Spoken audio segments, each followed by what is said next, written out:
khilafiyah setelah Rasul apa gimana? Betul, setelah Rasul. Jangankan setelah Rasulullah, fi hayatihi, dalam masa hidupnya sudah terjadi khilafiyah. Hadis Bani Quraizah yang kita sering hafalkan, Nabi mengutus diplomat. Beliau mengutus diplomat ke Bani Quraizah. Bani Quraizah ini Yahudi. Yahudi paling maju. Kalau di Indonesia Cina-nya lah yang menguasai ekonomi di Madinah. Apa kata Nabi? La yusalliyanna ahadukumul asra illa fi Bani Quraizah. Jangan kamu sholat asar kecuali di Bani Quraizah. Ini penafsirannya dua. Dua itu penafsirannya ketika di tengah jalan muncul penafsiran yang kedua. Jadi mereka memahami sholat asar mesti di, nah itu masih sama waktu awal berangkat. Hadis Sahih Bukhari ini. Sampai di tengah jalan matahari sudah mengenai ufuk, artinya hampir terbenam, hampir ghurub. Lalu pecah dua sahabat. Apa kata salah satunya? Kita sholat di sini, matahari sudah mau terbenam. Apa yang kata yang kedua? La yaqulu sallallahu alaihi wasallam la yusalliyanna ahadukumul asra illa fi Bani Quraizah. Ternyata yang pertama memahami, bergegaslah ke Bani Quraizah sehingga dapat sholat asar di sana. Kalau nggak dapat, ya sudah sholat asar di mana aja. Itu pemahaman kelompok yang pertama. Kelompok kedua tidak. Apa yang tertulis nggak boleh dirubah, nggak boleh dipahami keluar. Ya kita sebut tekstualis. Kelompok-kelompok lafziyun istilahnya. Dan itu hadis Sahih Bukhari dan Muslim. Imam Nasai malah mengumpulkan riwayatnya lebih banyak lagi. Nah, berdasarkan riwayat ini, al-ikhtilaf masyru' fi zamanin Nabi sallallahu alaihi wasallam. Ikhtilaf itu memang sudah sunatullah, sudah disyariatkan, sudah terjadi. Masyru' itu bisa arti boleh, bisa berarti suatu yang memang kenyataannya begitu. Gimana? Berarti bukan ba'da Rasul sallallahu alaihi wasallam, lakin fi hayati, di masa beliau masih hidup. Ini yang paling fenomenal, ya. Ada lagi ikhtilaf di masa Nabi, tapi keluar ikhtilafnya setelah Nabi wafat.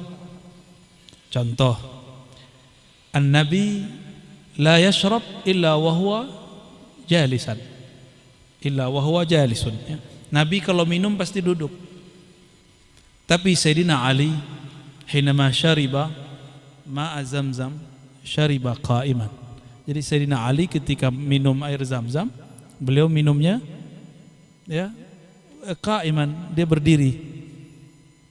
Kata beliau, ra'aitun nabiyya sallallahu alaihi wasallam yashrabu ma'a Zamzam qa'iman. Air paling mulia itu Zamzam. Air paling mulia Zamzam, Nabi aja minumnya berdiri. Gimana tuh? Kawan kita kalau sudah ada ustadz minum berdiri langsung majruh. Langsung ini ustadz gak benar, gak aswaja, gak halus sunnah, emang do'if. Kita jalan-jalan di Madinah, kebetulan saya minta ditemenin sama anak Kiai Ali Mustafa waktu itu, ya. Dan saya kaget dia minum lagi berdiri, pakai gamis ya ala orang Madinah, terus minum berdiri. Saya bilang, oh hakaza ahlul Madinah, orang Madinah begini ya, kalau minum berdiri ya. Iya, kami boleh minum berdiri, tapi dimakruhkan, dilarang makan jalan-jalan. Gimana caranya makan jalan-jalan? Ya, jadi sampai sekarang di Madinah begitu, biasa minum berdiri. Ya, antum kaget ya? Biasa aja ya. Di hadis tuh kalau orang khatam baca kitab hadis tuh biasa ngeliat khilafiyah. Apalagi khilafiyah di zaman Rasul, tapi baru muncul setelah zaman Nabi. An-Nabi SAW yabulu qa'iman. Qala Ibnu Umar. Dalam hadis Abu Daud, beliau mengatakan, aku mengintip Rasulullah naik ke atas genteng, ngatas atap. Orang Madinah itu kan gak punya atap kayak kita, dia kayak dak. Jadi bisa naik. Abdullah bin Umar itu ngintip Rasulullah sallallahu alaihi wasallam. Jadi Nabi buang air kecil jadi hadis.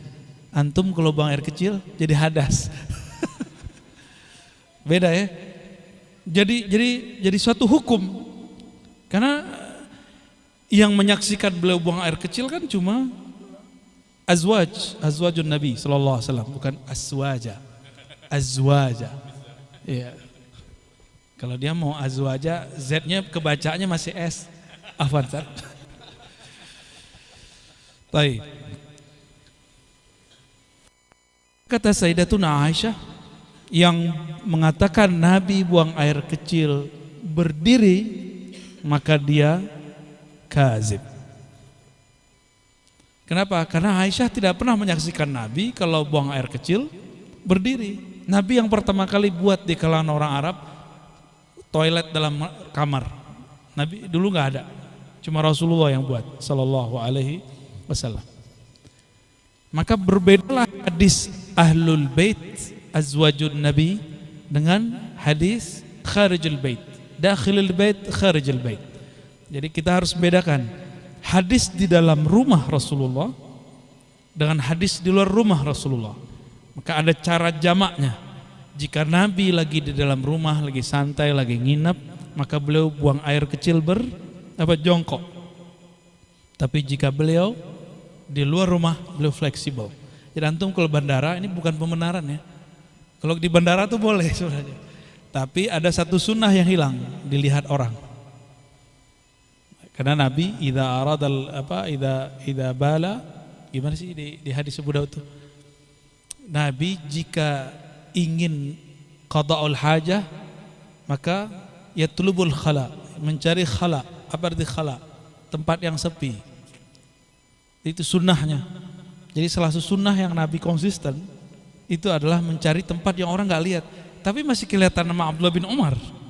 Oh, berarti kira-kira nggak kelihatan nama orang. Dan ini menunjukkan bahwa terlihat pun tidak haram. Ya, yang penting jangan kelihatan melawan jenis. Itu menjijikkan kelihatannya. Taib. Berarti ini khilafiyah di zaman Rasulullah SAW, munculnya di zaman sahabat. Apalagi kalau kita lagi sholat, maaf nih para akhwat, lalu lewat anjing, batal? Lewat pakai hadis loh.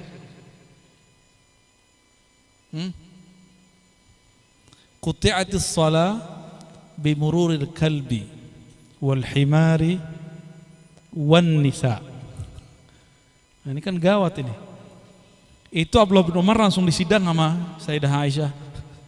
Hal addaltumuna bil kalb. Gitu. Loh, kamu berani menyamakan kami kaum perempuan sama dengan anjing dan himar. Itu kalau perempuan ngomong kira-kira nyolot gitu. Nyolot itu. Masa batal sholat anjing, himar dan perempuan? Berarti sama dong perempuan sama anjing. Maka Sayyidah Aisyah dalam Sahih Bukhari dan Muslim mengatakan, Rasulullah sholat, aku di depannya, wa ana haid. Kurang apa? Udahlah perempuan tidur depan Nabi, wa ana haid. Berarti ziyadah wan nisa ini laisa minal hadis. Tambahan an-nisa di situ ini bukan dari hadis Nabi sallallahu alaihi wasallam, atau ada ihtimal kemungkinan kedua itu mansukh. Ya, dihapus. Cuma mana mungkin dihapus. Berarti itu bukan minal hadis ya, laisa minas sunnah. Ini khilafiyah di zaman Rasul, tapi baru munculnya. Oh, ini masih banyak loh. Kita sekarang keluar, pindah ke zaman sahabat, lebih seru lagi. Di sini muncul definisi bid'ah. Jadi antum gak usah pakai kitab aneh-aneh, cukup Sahih Bukhari dan Muslim. Ya, katanya kalau pakai Ibnu Taimiyah muskilah, pakai Imam Nawawi muskilah, nanti ikut mazhab. Kita langsung saja ke kitabullah dan sunnah Rasulullah, kata kawan. Ngomong begitu 10 tahun lalu, sampai sekarang belum khatam itu Sahih Muslimnya. Jadi 20 tahun lalu saya ketemu dia. Apa kata dia? Langsung saja pada Al-Quran dan Sunnah. Sunnah yang mana? Sahih Bukhari Muslim. Hatta al-yawm, ya, la yakhtatim bi ayyi kitab minas sunnah kecuali arba'in. Dia khatam arba'in berkali-kali. Tapi kita tes juga hafalan arba'in juga nggak hafal. Sama kayak kita, ada banyak yang lupa. Baik. Masih ingat riwayat Jam'ul Quran? Masih ingat pengumpulan Quran? Ini polemiknya dahsyat. Di beberapa kajian saya sudah pernah singgung. Sayyiduna Abu Bakar As-Siddiq radhiyallahu taala anhu didatangi oleh Sayyidina Umar radhiyallahu taala anhu. Apa kata Sayyidina Umar? Wahai Khalifatul Rasul. Cuma beliau yang dapat gelar Khalifatul Rasul, ya, Sayyidina Abu Bakar. Khalifah artinya pengganti. Maka tidak ada khalifah di zaman Nabi. Khalifah setelah Nabi, karena khalifah artinya pengganti. Wahai Khalifatul Rasul, engkau mengirim para hufaz keluar. Umar nih cemas. Apa kata Umar? Seandainya mereka mati fisabilillah atau mereka dijebak di tengah jalan, maka para hufaz berkurang drastis. Riwayatnya kan agak ikhtilaf antara 70 sampai 700. Bagi saya tidak masalah, ini namanya litakthir, menunjukkan jumlah yang banyak. Bahwa yang dikirim untuk berperang kebanyakan hufaz adalah orang-orang yang hafalan Quran dan jumlahnya sekitar 70-an. Sayyidina Umar mengatakan jika mereka mati pulang hanya nama, bagaimana nasib Quran di masa depan? Padahal yang berjuangnya anak-anak muda.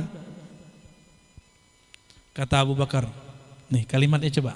Ini persis seperti kalimat ustadz-ustadz yang gak mengerti usul fikih dan gak mengerti hadis ini.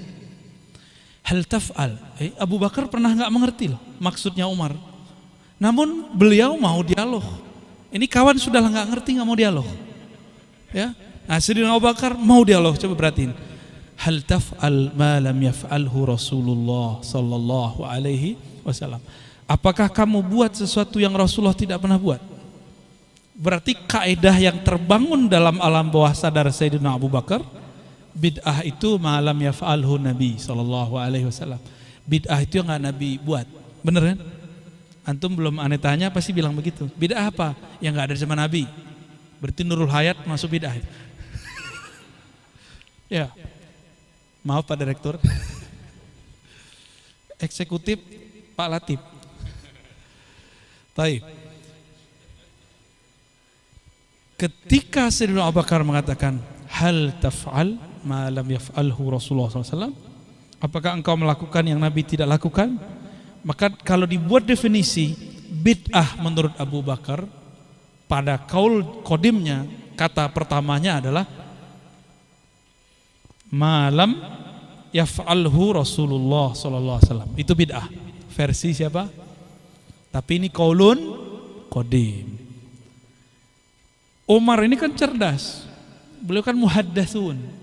Bukan hanya cerdas biasa, Allah ajak dia bicara, itu muhaddats. Jadi Umar itu makom walayahnya walayah musawiyah. Jadi dia kewaliannya itu mewarisi Sayyidina Musa, maka dia bisa berdialog dengan Allah. Jadi ruhnya itu dalam keadaan apa aja bisa dialog dengan Allah. Makanya iblis takut sama dia. Ya. Itu Umar. Makanya Umar mengatakan iftikhar wa tahaddus bin ni'mah, bersyukur atas nikmat Allah, karena beliau keceplosan turun 3 ayat hukum. 3 ayat hukum itu adalah perubahan besar di tanah Arab. Salah satunya berhijab seperti akhwat-akhwat ini. Ya. Apa kata Umar? Umar cerita tentang maslahat. Sekarang orang nyebutnya maslahat. Nih kalau orang meninggal nanti begini, anak cucu kita nanti begini, nanti tidak ada lagi yang hafal, mushaf belum dikumpulkan, belum ada salinan, semua data disampaikan oleh Sayyidina Umar. Jadi dia berpikir melewati masanya. Kalau orang begini tidak bersama Allah, dia tidak bisa tembus ke masa depan. Ya, maka dia cerita masa depan itu dibutuhkan Musa-Musa beginilah kira-kira. Itu kalau Umar nggak debat tuh, nggak bisa. Makanya orang Syiah kalau benci sama Umar, robek aja Qurannya. Karena laula Umar Ma qara'na al-Qur'an min mushaf. Kita nggak mungkin baca Quran dari mushaf. Kan banyak juga ya. Katanya di Jawa Timur ada Syiah ya, Syibeh. Ya. Tapi semoga Syiahnya sudah insaf. Dia boleh cinta Sayyidina Ali, tapi jangan hujat azwaj Nabi, jangan hujat Abu Bakar Siddiq. Maka Syiahnya disebut tasyayyu' Mahmud, ya, tasyayyu' yang masih diperbolehkan. Itulah yang dipakai guru beliau nih, ya.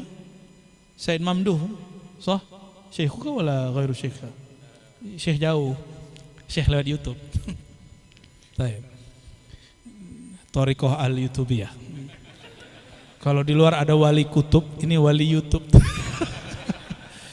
Taib. Jadi Sayyidina Umar berbicara apa? Maslahah. Itulah nanti keluarnya satu hukum dalam masadir ahkam syariah, namanya masalihul musalah. Atau sekarang orang kembangkan lagi jadi maqasidus syariah. Ya, tapi ini terlalu jauh. Yang pas ini maslahah. Karena kalau maqasid itu sudah ada yang 5 itu ya, ditambah satu lagi ekologi ya, benar jadi 6. Kita tambah lagi ntar ya. Azwajologi, aswajologi, sorry. Salah terus kalau dekat beliau ini ya. Jangan-jangan antum ada maksud kan? Aneh biasanya baca isi hati orang. Sotoy ya. Baik. Sayyidina Umar berhasil kemudian memberikan penjelasan kepada Sayyidina Abu Bakar. Berarti orang kalau berbeda masih mau dialog, maka akan muncul saling faham, tafahum, tabadul al-mafahim. Wah, itu indah sekali. Apa kata Abu Bakar? Wa syarallahu sadri. Allah kemudian lapangkan dadaku. Berarti orang saklek itu dayyaqallahu sadrahu. Allah sempitkan dadanya. Benar ya? Gak boleh. Yang penting gak boleh. Pokoknya gak boleh. Berarti hatinya sempit orang tuh. Itu harus diajak dialog. Jangan marah-marah mulu sama dia. Ajak dialog. Umar dialog dia pelan-pelan. Selevel Sayyidina Abu Bakar masih butuh diajak dialog. Apalagi yang bukan Abu Bakar, yang abu-abuan. Itu siapa maksudnya itu abu-abuan? Itu masa Sayyidina Abu Bakar. Berarti sudah ada bibit itu di masa Abu Bakar. Nanti datang ke Zaid bin Sabit, sama dia kalamnya sama. Berarti majmu' di kalangan sahabat bahwa bid'ah yang Nabi tidak buat. Tapi dia oleh Omar, di masa Omar, bid'ah itu yang tidak ada maslahatnya. Ini diambil oleh Ibnu Qayyim. Kata Ibnu Qayyim, kullu maslahatin dinun. Setiap maslahat itu agama. Cuma teori doang. Ibnu Qayyim dalam penerapannya kurang greget. Keburu meninggal karena polemik mulu sama sufi. Habis itu jadi sufi dia. Polemik mulu sama orang Syafi'iyah, tapi enggak sempat jadi Syafi'i ya. Wallahu a'lam bishawab. Gitu, Syekh. Jazakumullah.